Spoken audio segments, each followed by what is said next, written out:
경선 과정에서 조금 후보를 배제시키느냐 넣느냐 가지고 오락가락 지금 뒤집는 경우가 있었습니다. 이게 장수 같은 경우가 이제 대표적인 사례인데요. 네, 장수 같은 경우는 도당에 설치된 공천관리위원회에서 예컨대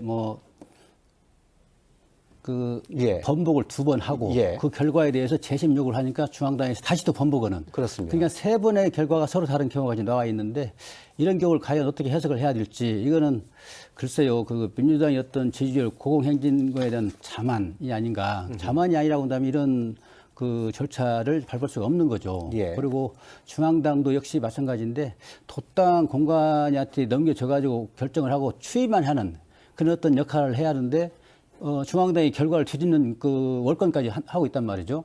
그래서 이런 문제가 민주당 내에서 일어나고 있는 것은 결국은 오만함에서 비롯된 것이 아닌가. 예. 그래서 경선에 대한 전체적인 신뢰마저 훼손이 되고 예. 또 당내 경선 주자들한테 상당히 그 스트레스를 주는 예. 또 그리고 번복이 되는 이런 거에 대한 어떤 승복 이거에 대한 타당성을 부인하는 그런 결과를 지금까지 공관위가 해왔는데 이런 문제는 아마 유권자들 심판을 좀 받아야 되지 않을까 저는 예. 생각합니다.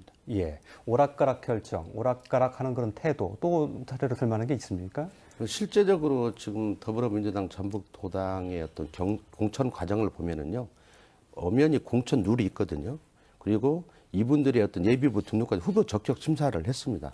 근데 그런 것과 또 공관위에서의 어떤 그 힘겨루기, 그래서 전체적으로 보면 이 도당과 지역 협의장과 공관위 위원장의 어떤 삼각 어떤 구조에 있어서 힘겨루기 위해서 예. 공천들이 오락가락 하다 보니까 예. 입장들이 뭐 표결을 해놓고 일사부재기도 안 지키고 다시 번복을 한다든지 이런 예. 내용들이 나타나서 결국은 도당 차원에서 이런 문제들을 완벽하게 해결하지 못하니까 결국 중앙당의 재심 청구에서 윤영을 받는 사태가 벌어지고 전주 서신동에서도 그런 일이 있었거든요. 여성 공천과 관련해서요. 예. 또 장수에도 있었는데 이런 전반적인 것들은 룰대로 하지 않는 데서 발생하는 문제다 이렇게 보고 예.